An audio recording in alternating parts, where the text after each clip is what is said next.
एक आम कर्मचारी, एक जमींदार का बेटा जब मुख्यमंत्री की कुर्सी पर पहुंचा तो आपका दर्द मेरे सीने में था। अब कैसे बना जाए, उसके लिए मेहनत करनी पड़ती है। हम तो एक आम परिवार से उठकर मुख्यमंत्री की कुर्सी पर पहुंचे हैं।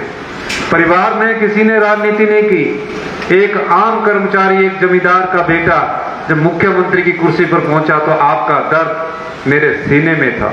हमेशा गरीबों की पीड़ा मेरे दिल और दिमाग में रहती थी। मैंने इस दृष्टि को पाया और राजस्व बढ़ाने के साधनों को ढूंढना शुरू किया।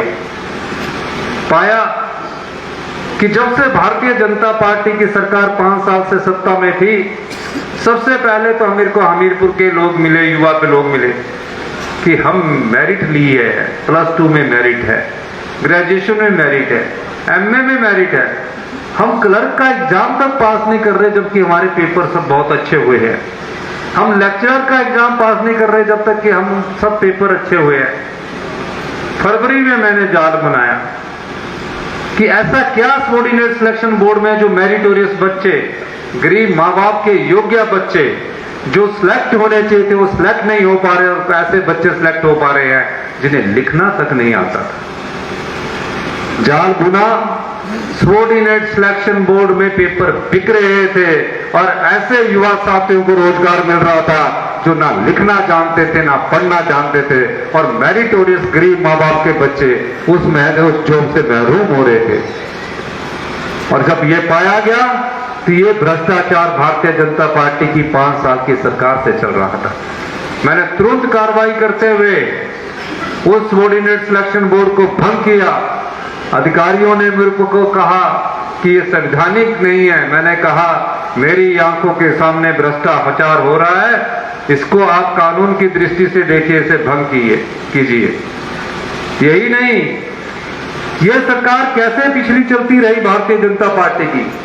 पुलिस की भर्ती में घोटाला हुआ, पुलिस की भर्ती में घोटाला होने के बाद कोई इंक्वायरी तक इस भारतीय जनता पार्टी की सरकार ने नहीं की। हमारी सरकार को तो 11 महीने हुए, अभी पता लगा लाखों लोगों का, लाखों हजारों हमारे हिमाचल के लोगों का क्रिप्टो करेंसी में पैसा लगा है, वो भी कम से कम 2-2.5 हजार करोड़ का घोटाला है। मैंने माइनिंग के क्रैशर बंद किए, सिर्फ रिवर में 4 डिस्ट्रिक्ट में बहुत लोगों ने हल्ला किया। हमने कहा जिसके कागज पत्तर पूरे हैं, माइनिंग लीज पूरी है, अगर उसका माइनिंग प्लान पूरा है, उसको चलाने की अनुमति है, तो कई जिलों में ये कोई भी अनुमति नहीं थी और तकरीबन 100 करोड़ रुपए के घोटाले का हमें उसमें पता लगा। हमने कहा इसकी पूरी जानकारी जनता के सामने आनी चाहिए। इस प्रकार की सरकार जब पिछले 5 साल सत्ता में रही तो इस प्रकार की आर्थिक बदहाली हिमाचल प्रदेश में आई। हमने फैसले किए, शराब की ठेकों की नीलामी 4 साल तक नहीं होती रही।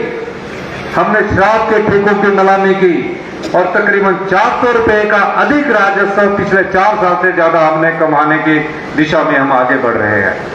हमने राजस्व को कैसे बढ़ाना है, आम आदमी पर टैक्स ना लगे, गरीब आदमी की जेब से पैसा ना खींचा जाए। और मैं दावे के साथ कह सकता हूं 75 साल के इतिहास में हम पहली बार अपने राजस्व में इस साल 1 साल के राजस्व में 1100 करोड़ रुपए से ज्यादा की कमाई करने जा रहे हैं।